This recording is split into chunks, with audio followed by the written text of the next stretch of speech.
2024 is gone. 6 months have literally passed in the garbage since you set your New Year's resolutions. Where did January you think that you'd be by now? And where are you now? Have you achieved anything? Have you stayed stagnant? Are you more in the middle? How can you reset, plan, and focus? Well, that's what we're going to talk about today. So welcome back to the creation of her.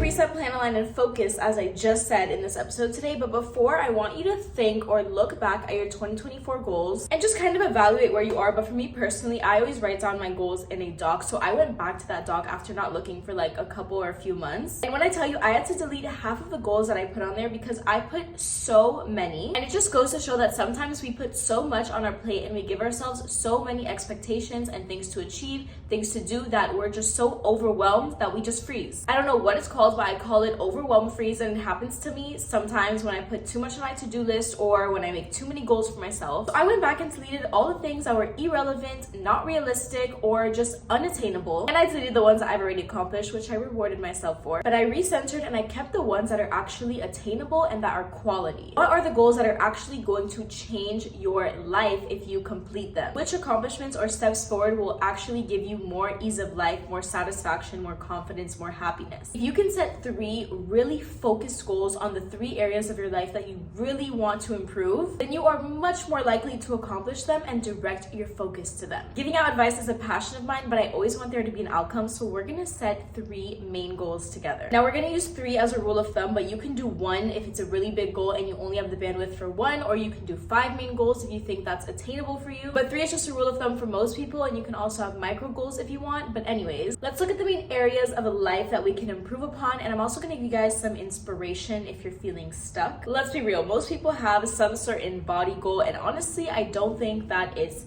superficial, or I just don't see it as a bad thing. And I think that there's a lot of sensitivity on the internet these days, but having beneficial goals for your body, if you're not currently in a healthy state or you have the potential to be healthier, is such a beautiful thing because it's something that we're actually mostly in control of, and it teaches us self-discipline, self-control, which can roll over to other areas of your life, and health is wealth at the end of the day. If you're watching this on YouTube, I'm going to be looking down at my notes a lot, but as far as body goes, you can of course have a goal to eat healthier, whatever that looks like for you. I personally am a carnivore. I love it. I actually want to do a whole podcast and different videos on YouTube about my carnivore lifestyle because it has changed the game for me. And another goal for you, which is touchy for me, is to reduce binge eating, which is something that I dealt with for the longest time, and I still have hiccups here and there. But 2 goals that I've reached that have really helped me cure my binge eating is 1, having more protein focused meals because you're more satiated, you're getting the nutrients that you need. And let me get it. I have this DBT, the solution for emotional eating. It's on Amazon. It's by Deborah L. Safer. And this is a workbook that explains everything that you're going through and how you can fix it. And it's super, super, super powerful. Anyways, I'm getting off track, but one of my goals is to drink a gallon of water a day, 2 liters of water a day. An easy way to do this is like if you have a bottle, you can just measure how many times you fill that up throughout the day. Exercise 3 to 4 times a week. Now this video is also about how to glow up in the next 6 months before 2025 hits. So I just want to say that it should be a goal to exercise 4 to 5 times a week, in my opinion. The globe is what we're trying to achieve. So even if it's walking 20 minutes a day, it's just about creating the habit of showing up for yourself and showing up for your body. Even if you drank the night before and you're hungover, walking is just so healing. It's good for your body, it's good for your joints, it's good for your bones, it's good for your brain, it's good for everything. It puts years onto your life. Me personally, I supplement strength training with walking every single day, and there's no excuses around this because you're not Jeff Bezos. And the one thing that gets me like the most mad is when people say,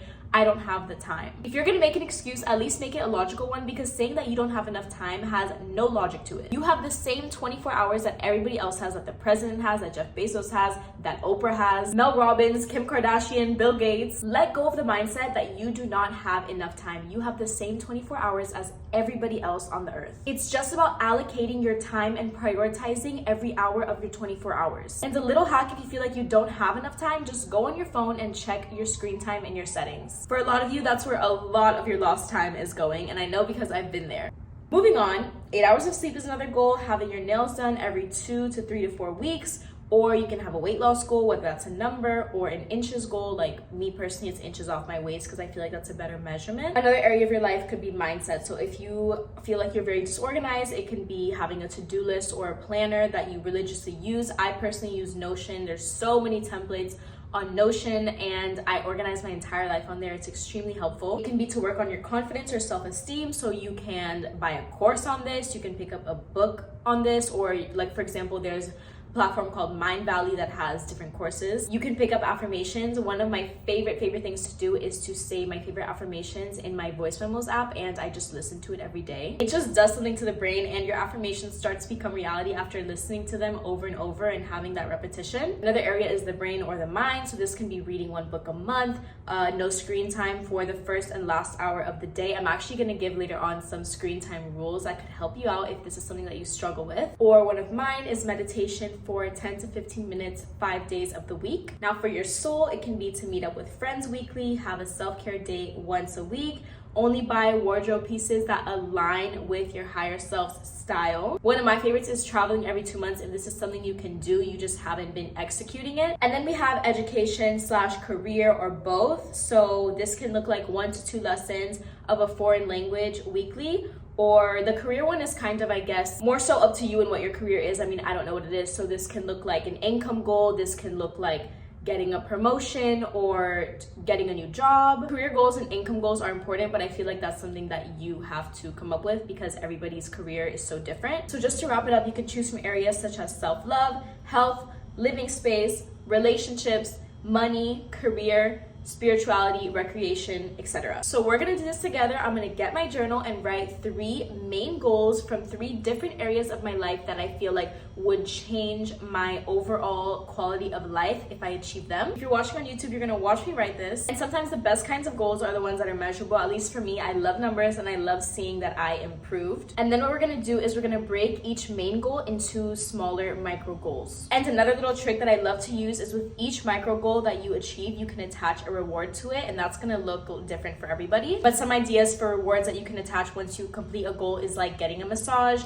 getting your nails done, buying something that you want off of your wish list. Okay, let's get into it. So my first goal that I have improved upon since 2024 started, but I'm definitely not where I thought I would be, is my weight loss goal, or more importantly, just fat loss goal in general. So I stopped looking at weight because since I started the carnivore diet, you know, you gain muscle mass, your bones become denser, so weight is just not a good measure of my progress. I personally think it's mentally healthier to look at waist inches. This is just my personal opinion, but as women, our weight fluctuates so much, especially with our cycle. So I don't think it's the most accurate, you know, form of measurement. Anyways, number 1 is body and or health, and that will be getting my waist from 27 inches to 24 inches, which is what I used to be when I was at like my healthiest weight. I'm gonna split up 6 months that we have left of 2024 into 3 increments of 2 months. So since it's 3 inches I want to lose, every 2 months would be 1 inch lost. And then under that, I'm gonna attach that to a reward. Honestly, everyone has a different reward. Some people will choose to have like a cheat meal or something after they achieve a certain weight loss goal. I don't think it's a bad idea. I just find it a bit counterintuitive, and I have a very large wish list and a lot of things that I want, but that I don't let myself buy all the time because I try to be as conscious as possible with my spending. So I feel like this is the best excuse to buy something. I remember one time my reward was like trying this new like fancy restaurant that I just normally wouldn't go to on a regular day, or that I would save for an occasion. And achieving a goal is definitely an occasion. My next big goal is money, and I am going to use fictional numbers here just for the case of privacy, but let's say that I want to raise my monthly income from 200K to 800K a month. So for the first 2 months, I'm gonna bump up my income to 400K a month, and then 600K a month, and then 800K a month. And again, every micro goal is attached to a reward. I think what I'm gonna do for the first 2, I'll do smaller goals, and then for the last goal, which is 800K a month, I will buy a new phone or a laptop. I'm gonna think about it, but it's genuinely something that I need. I just can't justify it yet. Main goal number 3 is not money, but career, and that is to reach 100K on TikTok. So my TikTok grew a lot in a year, like 2 years ago, and I kind of took a very long break just because I was focused on other things, and I think that I wasn't doing really what I love, and now I am. And of course, you always have to be open to achieving more than you set your goal for, but for now it's just 100K, so that would be 10K every 2 months because I just have a gap of 30K followers to reach 100K. And if there are some micro goals that you know you can add in, you think they'll be easy, you just need to realign and refocus, feel free to add those in. Like for me, that would be getting 8 hours of sleep or prioritizing 8 hours of sleep every night, which is something I've already kind of gotten the hold of these past few weeks. I also have daily prayer and meditation, which again, I've already added in. It's just about keeping consistent. And another micro goal I have is reducing conventional dairy, so I just buy it less. Let's focus on execution because changing your routine is inevitable if you want to reach your goals. Let's be real. Something has to change because what you're doing right now is not working, and you're not where you thought you'd be, or you're not where you want to be yet, because something you're doing right now is not working or is not inching you closer to your goals. And if everything stays the same, then everything stays the same. So every goal is attached to a habit or an action, right? What has to change for you to make room for these habit changes and for the goals to flood in? Do you need to habit stack? One of my goals that I did achieve in the first half of 2024 was reading more and always learning something every day. Another one of my goals I achieved is daily walking. So do you need to habit stack? For example, when I'm on the treadmill, I'm always learning. I'm either reading my book or I'm watching self-improvement videos, I'm watching the Financial Times on YouTube or something like that. Especially if you're a woman, psychologically, it's much easier for us to multitask, so use it to your advantage. Do you need to wake up an hour earlier to give you ample time to get that workout in or to meditate? Do you need to set time limits on your social media so you can have enough time to do whatever it is that you want to do, whether it's start a side hustle or hang out with your kids or whatever? Figure out what needs to change in your routine and change it tomorrow, or else you will get nowhere because everything will stay the same. I'm going to give you 3 systems or ideas that I have adopted that you can potentially choose to adopt as well if you think that they would be helpful for you. So the first one that I rave about all the time is the 8-8-8 method, and it's just a way to gain balance and organize your life. The 8-8-8 method is basically 8 hours of work, 8 hours of life, and 8 hours of sleep. This is such an easy mental model, and when I'm planning out my day on my Notion, I do it in 8-hour increments, and it helps me stay so focused because specifically in the 8 hours that I work, some days I don't even work 8 hours, but to just give myself enough time, I do 2 hours of learning. And again, 1 hour of that learning is on the treadmill, so I'm knocking 2 birds out with 1 stone. But anyways, 2 hours of learning, 3 hours of daily tasks, like tasks that I do every day, like posting, and then 3 hours of my daily theme, because every day of the week I do like a different theme for my job. So Monday it could be planning content, Tuesday could be editing, Wednesday could be filming a podcast, and those increments can be split up throughout the day. Like I can do 2 hours of learning in the morning, and then in the afternoon I do like my daily tasks or whatever. But everything that's in between that I am awake is life, whether that's hanging out with my friends or trying a Pilates class or going for a walk. And then I always try my best to prioritize 8 hours of sleep or sometimes more, because sleep is crucial if you want to change your body, if you want to lose fat, if you want to stay focused, if you want to be productive, if you want to have your cortisol levels low. Anyways, moving on in 2024, something that is holding a lot of people back from achieving their goals is their so-called lack of time, but basically allocating all of your time to social media when you're not even making money from social media.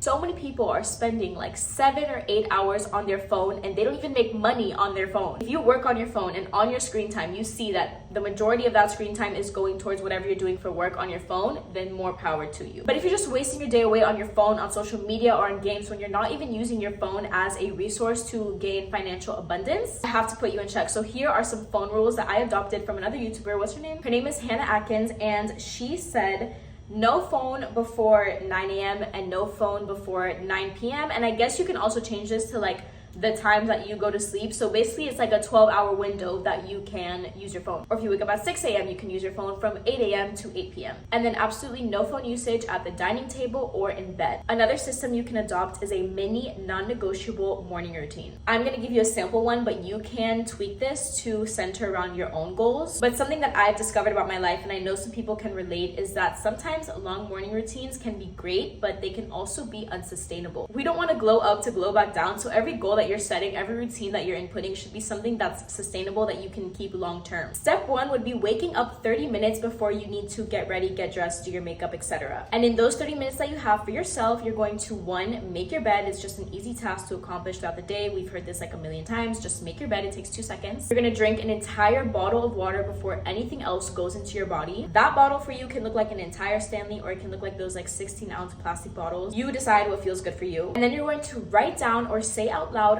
5 things that you're grateful for. This is a habit that I've had for years, and naturally after doing it every single day, right when I wake up, I'm naturally just a grateful person, and I'm usually positive. Never ever undermine the power of gratitude. And then you're gonna have 15 minutes for yourself of absolute nothingness. So this can be like going outside or just drinking your coffee and not doing anything, not being on your phone. Maybe you feel like reading a book, and the purpose for this is that 1, it's good for our cortisol levels, 2, it gives us a time just with ourselves. self and with life before a day gets started. And you can have some time to think with yourself, maybe meditate if you want, and just set your intention for the day and calm your nervous system before everything just gets started. Now, part of glowing up, especially if it's something you want to do in a short period of time, is to have identity shifts. For example, when I became carnivore, the day that I became carnivore, I started telling people I am carnivore, and I started telling myself I am carnivore. So some days when I was on my phone late at night and I was looking at all the crumble cookie reviews and how good the cookies looked, I had this thought and I was like, oh, what if I just order crumble cookies tomorrow? Or what if I just order crumble cookies right now?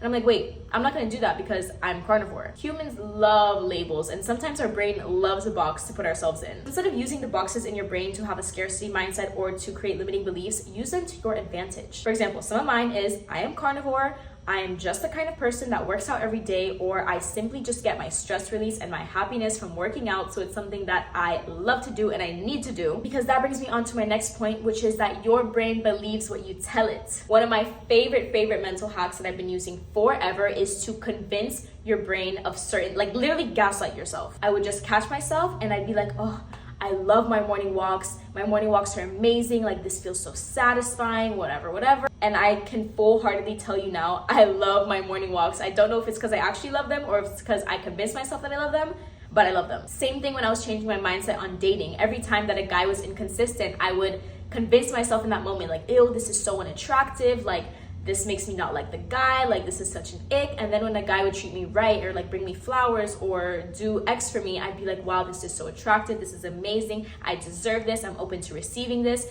Just convince your brain of everything that you want it to believe. Most of the time your brain doesn't know what's real or not, it just knows what you tell it and it believes what you tell it. Use your own psychology to your advantage. Also, another limiting belief that's spread around the internet a lot is that physical glow-ups are vain. Of course I want my girls to glow up both physically and mentally, but you cannot have the mindset that physical glow-ups are vain. This is our body, this is our only vessel, and it's our duty to better it. Stop letting social media convince you that it's vain to want to better your body or to have your body look a certain way or to have less fat on your body. The body positivity movement has a purpose and is beautiful, but don't let social media convince you that it's okay to stay stagnant if you're not happy with the way that you're treating your body habits, or just the way that it looks in general. If of course it's something that you have the potential to better and improve upon. Just make sure that your goals are coming from a place of love for yourself and are actually attainable and sustainable.